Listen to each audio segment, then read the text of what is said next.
Perspectives, Finding Common Ground, a podcast series that brings together a panel of thought leader perspectives as a forum to socialize and problem solve education technology issues with the goal to ultimately find common ground.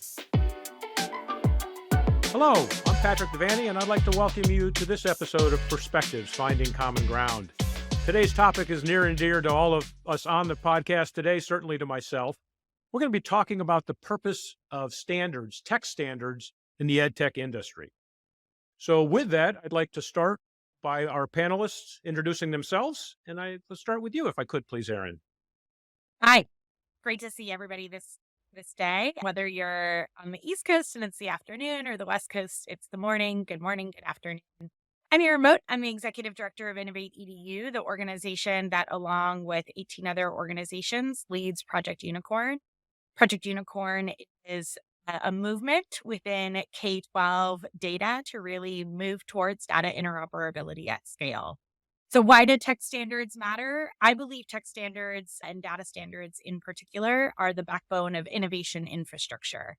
So when you are able to drive information to the folks who are doing the work in classrooms, whether it's teachers, coaches, tutors, all those folks who are part of our education ecosystem, when you're able to share the data with folks in a way that's secure, interoperable, and really is part of their workflow, that's the type of thing that the standards enable. And so the work that we do at Project Unicorn is really focused on all parts of the ecosystem. So the supply side, we work with the folks who are building education technology. So more than 200 vendors are part of the Project Unicorn solution provider community.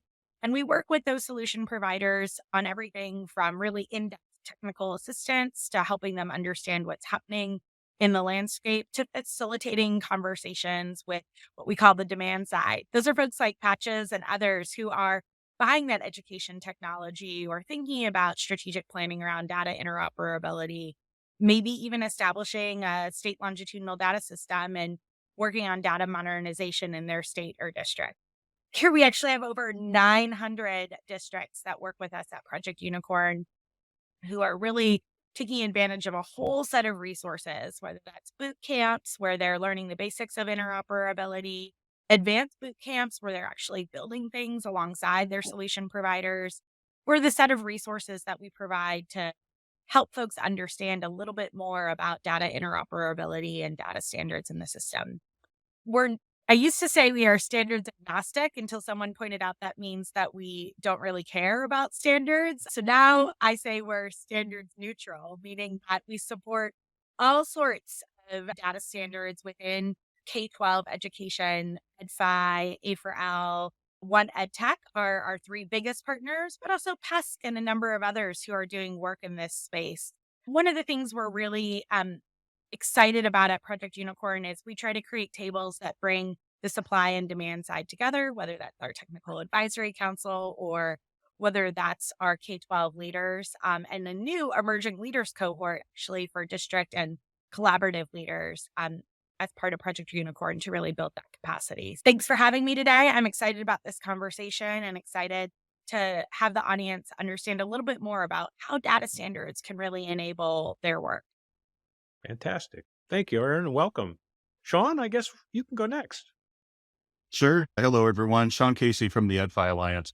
Boy, Erin is either a very easy or a very challenging person to follow. That was a great introduction to the conversation. But I'm with a group called the Ad5 Alliance. It's a great big community in the U.S. made up of school districts like charter systems and public school districts, state departments of education, higher ed institutions, and vendors. And so we've got these four constituencies that are all trying to impact learning and learning outcomes with data. And I would say that our purpose for existence is really to solve market problems that the market either can't or won't solve on its own, right? There has been a great amount of proliferation and advancement in education technology, but a lot of proliferation too, right? And with that comes complexity, and it's difficult to really extract and gain all the benefit from the effort and the investment to implement all of those different point solutions And Ad5 as a community exists to try to focus on the problem of data interoperability, exchanging data in real time and in a secure fashion and in an automated fashion across and among those different systems so that we can really tap the full value and extract the full benefit out of all of that work and investment that's been made in standing up all of those different point solutions. And so my job with Ad5 is to focus on vendor relationships. And so working with source system providers like student information system vendors and assessment vendors as a couple of examples to help them see the benefits of adopting data standards, which usually comes down to build a secure exchange mechanism once, use it many times in lots of implementations across the country, but then to connect with the use cases that really matter for the folks that are closest to our learners. And that's teachers and administrators, and the folks like Patches will probably speak to how he supports directly in his role in his school district. Those use cases are really the critical thing about we need X data to solve Y problem. And if we do that together in a community, we don't have to reinvent work. And so that's really why this is a community initiative. And I'm really glad to be a part of the conversation. Much appreciated. Great, Sean. Thank you so much.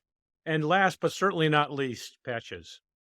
Patches Hill. I'm Supervisor of Technology with Seaford School District in Seaford, Delaware. And I've been in the interoperability space here probably for, I'd say, going on maybe 10 plus years or so.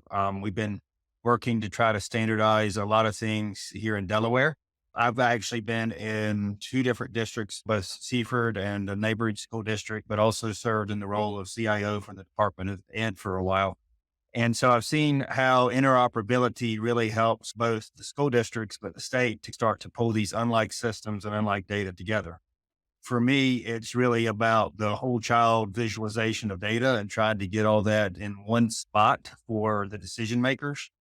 And it's really without standardization, it becomes really hard to guarantee if you're in one district or another that you've really truly got the whole child view of data. Really have been focused here in my new role here, but it's not so new anymore. Been here a couple of years now, and tried to lay out a platform that would move us forward to take both the summative and the formative and basically put it all into one space so that we can really start to drive some decision making. And that's the key for us here right now. Fantastic. I welcome all of you. And I think maybe the place to start this conversation, we've all kind of referenced standards a little bit. Can we talk a little bit about how they get developed? Where do they come from? They're not just pulled out of the air, but let's talk a little bit about the process and the participants and the stakeholders in that process. And maybe, Sean, it'd be good if you could start that conversation a little. Happy to. This is the fun part of the work. Honestly, it's a big table, right? Everybody in the Ad5 community gets a voice at this table. And the idea is if you've got a problem that you're trying to solve and you need data to be able to solve that problem. And like Patches spoke to, you want multiple measures of data to really assemble the most comprehensive and cohesive view of the data to solve the problem.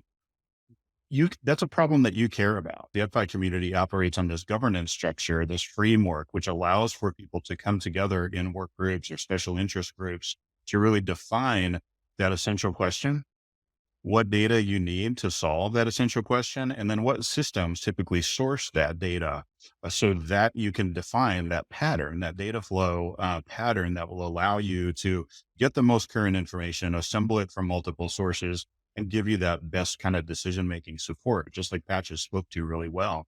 And so that's how we operate is essentially you exercise your voice as a demand side participant, like Erin spoke to. That might be a school district or a state department of ed. It's usually bring a number of folks that are interested in solving that or will help you. But then we try to really engage effectively with our vendor partners too, because they oftentimes have a perspective that's very valuable, lots of experience in this realm. They know their product better than anybody. And so we try to bring them in on defining those approaches as well, because then that can really lead to replicable approaches, things that can be repeated and used many times and can serve as an acceleration point for others to follow, right? We've got something like 19,000 school districts across the states. not all of them need to solve that problem the same way individually. They all have capacity issues that they're struggling with. And so this economy of scale sort of benefit you get by doing this through a governance structure allows for them to weigh in on the problems that are priorities for them, but not have to go through repeating the work. They can build on the shoulders of the folks who came before, or people who are in the trenches with trying to solve that same problem that they're focused on as well. For us, it's very much, that was a long answer. The short version of the answer is it's this governance structure that is a backbone of the community, and that creates space for these conversations to define priorities, which data you need, and how you can unlock that data to really put it to work. I think what Sean is saying, and I think it's really important for our listeners to hear this, is that the work that standards bodies are doing are anchored in actual use cases of folks who are in the field, whether that's the solution provider community or whether that's the district or state community. And I think one of the things that's really powerful about use cases being the anchor of the development of standards, because at Project Unicorn, when folks ask us the question, what data standards should I use? We go back to them and say, what use case are you trying to solve? And that idea that not every standard can do everything, and that their standards across the ecosystem can be purpose-built for different pieces of the ecosystem is really important. And when folks say, hey, I want to move content from one LMS to another, we say, great. Have you looked at LTI from one edtech? When folks say, hey, I want to think about the work that we're doing around educator preparation data, and thinking about how we're bringing together our human resource data, our finance data, and educator preparation data, whether they're an institution of higher education or a state, or even in some cases a district, will say, great, have you looked at Ad5's education data prep standard and the work that they've done to really bring some solid organization to that domain? And so anchoring in use cases, I hope, is the real core thing that folks take away from when they think about how standards should be developed, and then also how you should think about choosing which standard you're using in this space. And I think this is a good chance, Erin, for you to point out or highlight the differences between a standards body and an advocacy group, because I think they often get confused in the marketplace. Yeah, I think when we think about, I would say little a advocacy, if that's okay, not big A advocacy, because at Project Unicorn, we're not doing big A advocacy. We're not going to the Hill and advocating for bills or going to state legislatures and advocating for bills. But certainly, I think we're a movement, education, and knowledge mobilization organization. We don't build data standards at Project Unicorn. Not something we do. And that's how I would think about little A advocacy groups versus someone like Ad5 or one edtech who are going through those governance cycles to build those standards, who are creating those special interest working groups to actually put something out in the field, who are likely learning those standards, much like you version your iPhone or your Android. And there's a big difference between the sort of ecosystem part of the work and the technical part of the work. And every time that we provide technical assistance at Project Unicorn, we do it in really close coordination with all of the standards bodies and create those sort of dynamic handoffs so that when somebody has technical questions about their build that go really beyond us helping them get through some of the domains that we've created alongside the standards bodies that really get to this interoperability and data modernization, I would call it like ecosystem build. So have they addressed their issues in data governance? Have they addressed their issues in connectivity? Have they addressed their issues around security? We often do then that handoff to other partners. And sometimes those partners are standards bodies. And then sometimes those partners include other folks like Digital Promise or COSIN or CCSSO, who are convening these sort of cohort groups to build together alongside the standards bodies or alongside what we would call system integrators. Is that helpful, Patrick? Absolutely. Absolutely. I think the message that's coming through very clear is it takes a village, not just individuals, but it takes a whole lot of us to both create the standards. And then it takes even more and sometimes different people to help advocate or push them forward, make sure that they're used, make sure that the results or the feedback from them get back to the right people to continuously improve the standards that exist. It's an ongoing process with many stakeholders. I think it would be helpful, Patches, for you to share a little bit. How does this impact the teaching and learning in the school district and Seaford School District and others? Why is it important to you, and where do you see the benefits for your community there in the use of technology standards? I think it comes down really to the ensuring that unlike tools can work together, even if it's not on the front end, on the data end. I think we are in a environment now in education where, 10 or 15 years ago, it was just a discussion on, can you just make these things work? Can you integrate them? And I've heard of many a vendor early on in this say, oh yeah, we can integrate things. And I was like, integrate and interoperate are not the same things. And I think that's the key. A lot of integrations are still custom. And when things are custom, something seems to always go wrong.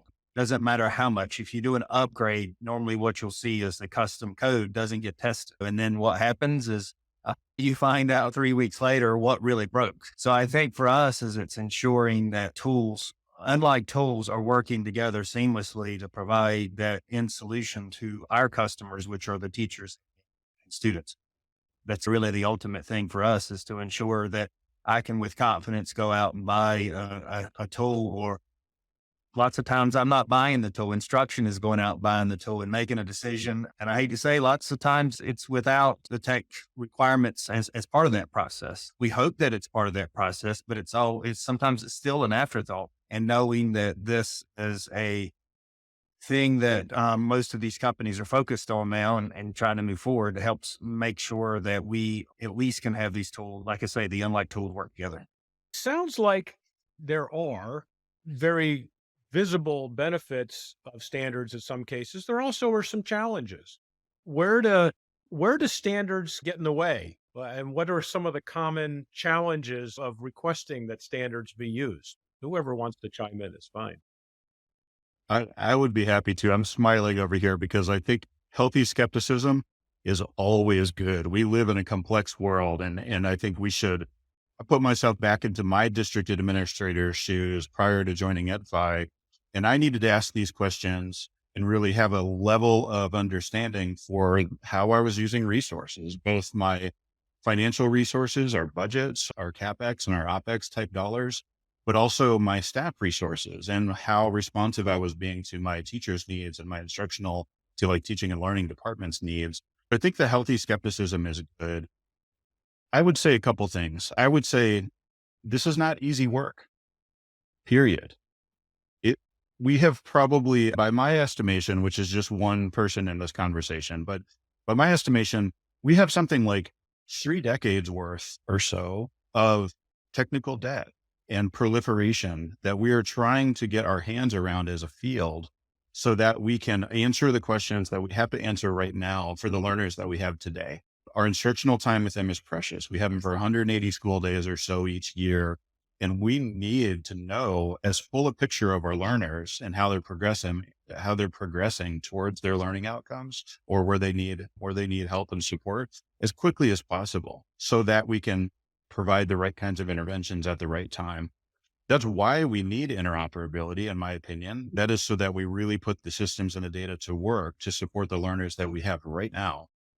But I think that the amount of proliferation that we all live with in our school systems, and Erin has great data on this that maybe she'll reference in her part of the conversation, about how many tools are out there on average in most school systems. And Patrick, ClassLink has been a great partner in addressing those use cases about simplicity and knitting those together for access and use of those kinds of systems. We also need that sort of help on the back end of what's making a difference on learning outcomes, what's being used, what kinds of patterns are most interesting, so that we can double down on what's working and sunset away from what isn't.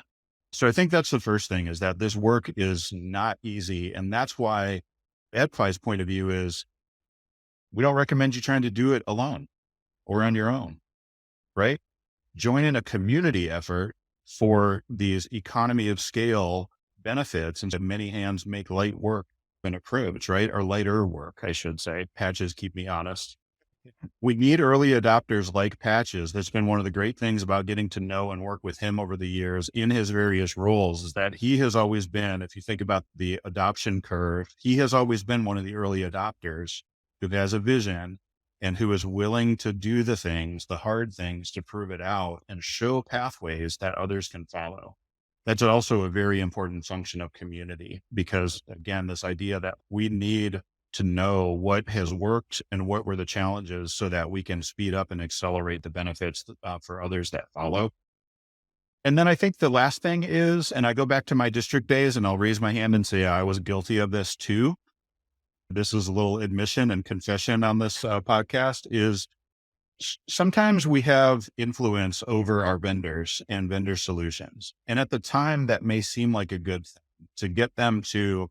to get them to really do something that's very custom for our need and for our purpose in our school district at this point in time. What you come to find over time is that the sustainability and maintainability of that can become really challenging. And Patrick spoke to this a minute ago about custom connectors and custom integration, proprietary things. That actually becomes a problem, not just for the vendor, but for the school system. Because if you are the one-off, if you are the custom kind of one-off request compared to a whole bunch of other market-based and product approaches that these vendors are making, your support needs may slip, but you may not be the priority. And so there's a recognition too of standards doesn't mean everybody has to do everything exactly the same way. It means that we describe our data though in a way that applies across systems. And when we tie our work to use cases like Erin spoke to, then we can actually put ourselves into these well-worn kind of wide bridge pathways with vendors about being well supported in the products that we license and use, because we have that clarity of what we need the data for. And it's not one-off requests. It's described in a way that the vendor can support us, just like they support all of their other customers. And a handful of things that I think about in terms of what's hard about this work or the healthy skepticism about this work, other approaches that you can try, but there are some challenges that come with them too. Yeah, I think Sean is picking up on a theme here that I want to tease out for our audience, which is really this is a journey and it takes time. It takes time on the supply side and it takes time on the demand side. I have a lot of urgency around this work because I do believe that we have seen other sectors when they have that picture of the whole child as Patches describes it, or I'm going to use the whole patient in healthcare, what that has done to advance the type of personalized medicine. I get feedback every single morning on how well I slept, right? And I can actually share that data with my physician when they say, Erin, how well are you sleeping? Or Erin, how much are you exercising? I actually have access to that real-time data right now for me that helps me choose a healthier lifestyle. I would love to see that type of personalized approach, that picture of the whole child as Patches describing it, be just the du jour thing that happens in education. And right now, I don't think that's the case. It is because there are a number of tools out there. As Sean talks about, close to 1,600 tools are being used by an average school district right now, about 3,000 students. So that's like an enormous amount of tools for a school district to manage. And some of those tools are bought without IT and without good examination of what's happening with those tools, what's happening with that data. Some of those tools are tools that are just in time or are not necessarily used whole district. I would just encourage folks to a new resource that we released at ISTE called the ISTE EdTech Buying Guide, which is really meant for educators and the demand side to think about.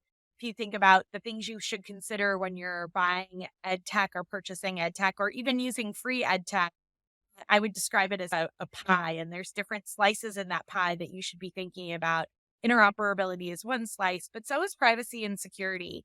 So is accessibility and inclusivity. What's the whole user experience and how should you be thinking about those? On that journey, though, I'll say one thing. It's always much more fun when you take a road trip with other people than when you have to drive by yourself. And so I really do think that when you're on that road trip of interoperability, when you're on that journey, being able to pick up the phone and call someone who's similarly either in the car behind you or in the passenger seat and say, hey, I'm really struggling with this. Or I need to talk to my board about why we're making these investments. So sometimes it's the non-technical piece of it. Sometimes it's the making the case, or I'm really struggling with curriculum instruction because they're not listening to me about the tech requirements or vice versa. How do I build those bridges? How do I drive that type of cohesion? And then I'll say one other thing, which is I'm a enterprise architect by training. So I'm a technologist that's built products. And one of the things when you do things that are custom, not only is the security concerns that you might have if some connector doesn't get updated or might expose data. If it's custom, it's going to be hard to find that, or the maintenance cost, so on and so forth, that Sean talked about. It's also really hard as a product developer to develop custom work. It's not easy. And as a developer, if you're on this journey with a couple other people in your car, maybe your minivan, or maybe even your electric vehicle, if you're an early adopter by patches and really far ahead on the journey, that consolidated voice speaking to the supply side and saying to the supply side, this is what we need, this is what would be most helpful, it's just going to move so much faster. It's like getting on the easy pass lane or the fast lane in Southern California. You're just going to avoid a lot of traffic if you can get together with a group of folks and have actually a consolidated use case and a consolidated set of tech requirements. And that likely might mean that you have to compromise and find what's the 80% common rather than the 100% custom. And so that type of power of community along this journey is really important. And it can actually help us accelerate the pace of this work by making it just easier for solution providers to understand what districts and states need in order to get this whole picture of a student. I just mixed a ton of analogies there. Patches make sense of what I said. I was going to summarize it for many and say, I agree with both of what Sean and Erin both have said. And I think for the school districts, they really need to know this is truly a marathon. It's not a sprint. So you can't get into that standardization game, so to speak, and think that you're going to turn it around quickly. There are areas where we want to, and we have, and we've needed to, but a lot of these things do take time to perfect. There's different releases and versions over time. I think the two things that I think both have hit on was the whole idea of community. I've jokingly said it more than one time when we presented on the topic. This is less about us coming together with like minds. It's almost like a self-help group when we get together, because you think about it, when you're sitting around work, there's except for maybe Sean and Erin, but for most of us, when we're sitting around with folks trying to talk about data standardization and interoperability, they're like, what is that? But when we're together as either at the Alliance meeting, or it's when edtech has a conference, different ones have their different conferences, or even when we get together at ISTE and COSIN and some of the others, having a like group of people come together to talk about this topic really does allow us to make leeway. On the flip side of that, I've been on that side with CCSSO when we actually pulled together interoperability standards, and we talked about how we would put standards into RFPs.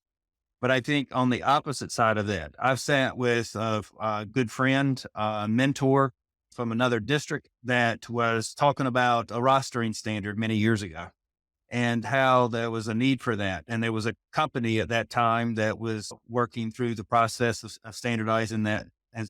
And when I think through that, I was in one of the largest districts in Delaware at the time, but I probably was still by volume or enrollment, I guess you'd say, in one of the smallest districts in the country.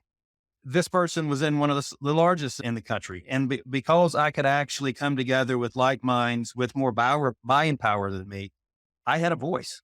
Mm-hmm. And by having a voice, we could actually come together. We've got similar problems. And it didn't matter that I, at that time, only had 10,000, 12,000 students, and they had 140 or 50,000. It's just, which is more than the entire state of Delaware has in all of their schools. And so when you look at it with that lens, you start to realize that anybody, regardless of size, can have a voice here in this. And as long as you're working through those advocacy groups or community groups that you're a part of, that's what they're there for. And that's how we drive standards. That's how we drive change. And that's how we change education and ed tech in the way where we want to go. I've heard people say that standards inhibit innovation. I'd like you all to comment on that concept and what the relationship between innovation and standards is and can be. Yeah, I'll start here. Standards, I think, should be developed when there is a wide, broad set of people who share that same challenge, right? You don't want to build a standard for something that is episodic or is going to happen only one time or is going to be really confined to a super narrow use case, maybe a geographic use case or even as a size use case. And Pat just said it best. What's the thing that unites a small district? I'm going to call you medium-sized, Patches, because technically you're medium-sized. 10 to 12,000, along with those big urban school districts and big suburban school districts that are serving upwards of 1 million students. When you can find that common ground, that's really where standards should play. If someone is telling you that standards inhibit innovation, that's, I think, a really hard thing to swallow if you're talking about something that is a common use case in this space. I don't really buy that argument because I think, let's look at other sectors. Tesla and the development of their batteries, their only way they're getting to scalability is to actually build to a charging standard and to build to a battery standard.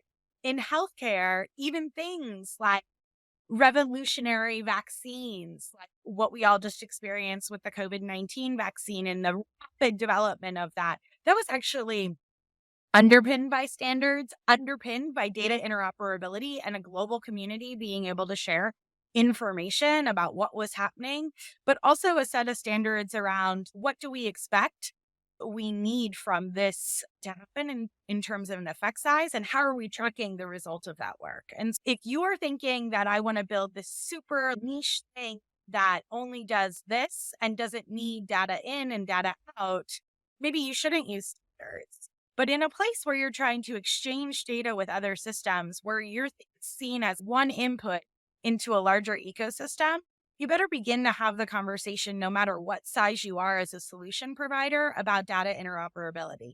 Not just because it's the right thing to do to give educators like Patches a picture of a whole child, but also because there's a business imperative to do this. If you are a small edtech company and you want to be acquired as your exit, you're going to have a higher valuation if you use interoperability standards, because you can actually go into a tech stack that already exists. And frankly, there's going to be a massive wave of consolidation in the ed tech industry in the next 3 years, I believe, just because we just can't live with this proliferation. And frankly, like the changes in early stage and seed capital are going to force that to happen. So the ecosystem is shifting and changing. So riding that consolidation curve, grabbing a higher acquisition price. And then finally, if you're interoperable and you work with all those systems, if you're a solution provider, the chances you actually in that consolidation stay, because you're seen as part of an ecosystem, not a tool that works by itself that's easy to cut off. And so there's a business imperative, but there's also an innovation imperative. And frankly, it's the right thing to do. So you can make money and do great at the same time. And interoperability can really be the core of what can help you do. I know I'm preaching now, so I'll let anybody else get in the pulpit. Erin, I was just going to say, I think you said it very well with the example of the Tesla charging. I was going to maybe date everybody on here that's probably lived through the Betamax VHS conversion. I can remember one of my first jobs in the industry was converting some baking locations from token ring to Ethernet. Some said, and when you talk about both of those technologies that I just reference were technically probably, some had said superior technologies to the winning one, but the fact of the matter is somebody was able to standard, somebody was able to get a distribution chain, and somebody was able to do something. And then we go down the Kodak route where that didn't happen. And we see what happens when we don't innovate. If none of us develop film anymore, but we're all walking around with a camera in our front pocket, most likely, or in our pocketbook. So there's lots of reasons to standardize and move the industry forward. Doesn't mean innovation can't happen. It just means that standards need to be part of the innovation while we're moving forward. And that's not going to happen when you're always, and that's been one of my frustrations as an early adopter. It's not always standardized when I'm ready for it to be. And so it's hard sometimes to have conversations with people that really I'm talking about standardizing something and they're talking about just getting it out to our students and teachers. And it's not that it's not important. It's just, it's one of those things we have to deliver a service which is what we're talking about is education. And we've also got to think about how are we going to do this better at the same time. I get caught in this world of wanting to do the right thing and having to do the thing at the same time. And to correct something stated, I was in a 10 to 12,000, which was probably a medium size. Seaford is actually about 3,500 students. So I think I'm probably... Now you're back in small.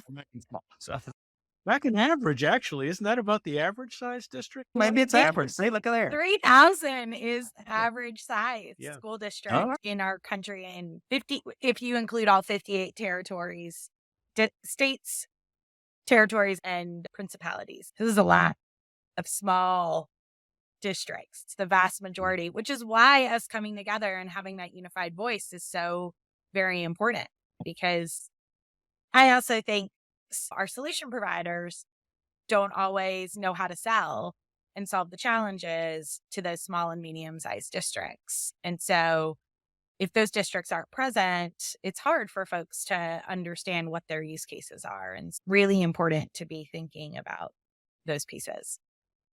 And Patrick, the only thing I would add, one thought, because Patrick and Erin spoke to this really well, top to bottom. But the one thing I would add is a critical question of what's important about an innovation. I would contend that it's being adopted and used, right? And so if we start with that premise and backwards map, you have to figure out a way for districts like Patches, which kind of fits that average sweet spot Erin was talking about in the survey from Project Unicorn of 3,000-ish students, 1,500-ish tools adopted. Patrick, I'm going to guess that you don't have an army of system administrators and database administrators. You may have some, but I bet it's a lot less than an army, right? That's correct. Each one of those 1,500 tools needs some slice of expertise and time from people like those kinds of roles, system administrators or database administrators or trainers or different kinds of staff in a school district. And if there aren't enough hours in the day to go touch, configure, and support, stand up, configure, and support 1,500 or something like that number of systems, they're gonna move away from those. They're gonna move away from the tools that they really can't support and sustain. And that innovation, that super product idea will not be adapted, and therefore it won't matter. And I don't mean to be fatalistic about it, but the reality is we have to, as a field, we have to put ourselves in the shoes of our educators and our administrators and our folks that are supporting all of our learners for what it is that they have capability and capacity to be able to do. And if you've got a super idea that doesn't line up with those kinds of capabilities and capacities, probably not going to hit adoption targets. And that innovation might have been a great idea, might have been a great design concept, but if it doesn't see the light of day in adoption, did it matter? And I think if we can underpin this work with standards, build this infrastructure that allows for systems and for data to work interoperably and exchange data in useful ways, then I think we make that space available for innovation to really be adopted and then really have an impact. And we should see that impact in learning outcomes. Yeah, innovation isn't just tech.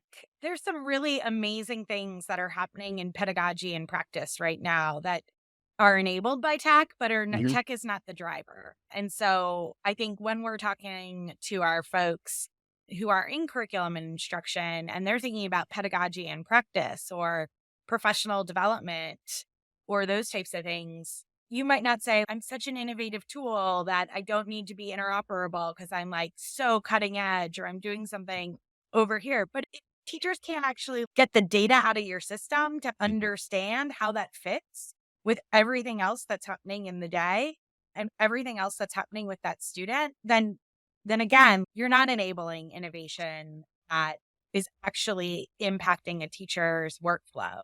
And so I want to push on this a lot because I think we tend to just think innovation means, and that's not actually what's happening in education. That's not actually what the experience is for our educators. And if your tool is sitting out there in the wilderness as just on its own, not thinking about how it moves into an ecosystem, you're not actually thinking about what would make an educator's day easier. In reality, what you're saying is that technology is just an enabler. Technology makes it more accessible, makes it more visible, makes it more powerful, but the innovation really comes in the product and the instructional pedagogy. And tech just takes good tools and makes them easier to access and more valuable. Yeah, or creates efficiencies for educators. And listen, education is fundamentally a human enterprise, and nothing like, even with AI, and I'm going to bring up AI in this podcast because we haven't really mentioned it, so I need to click the box. Even with AI, that is not going to replace a great teacher. It might make a teacher more effective to actually spend time with students in a much more focused and targeted way, but it's never going to replace the human being. And actually, we wouldn't want that, because no matter what we're talking about when it comes to innovation, whether that's small group tutoring or whether that's whole child or the science of learning and development, or what we're understanding more and more about the intersection of brain development and literacy, the thing that is the single greatest determinant of academic growth and social and emotional connection to a school is, do you have a durable connection with just one human being in the school ecosystem? And it's not just me that's saying that. It's the Center for Disease Control and an entire research community. What are we doing to build the durable human connections that really underpin effective education? Patches, I want to make sure I jump to you because I know you were burning to say something. No, I was just trying to summarize what y'all were saying here, and I wrote down a thing or two, but I brought it back to two statements, and I think both of them are important, and neither one of them is really wrong. But you talk about innovation, non-technical innovation, and I think that's the folks that are out there doing the right thing, and we're trying to do the thing right. So neither one of those are wrong. So I hope that makes sense. I want to repeat that. There's a balance between doing the right thing and doing the thing right. And I think what we believe is we're trying to do it right. We're trying to standardize it and bring it all together. And they're trying to do the right thing, and they're just trying to get the innovation out there and get it moving forward. And we've just got to be able to bring those two pieces together. So love it.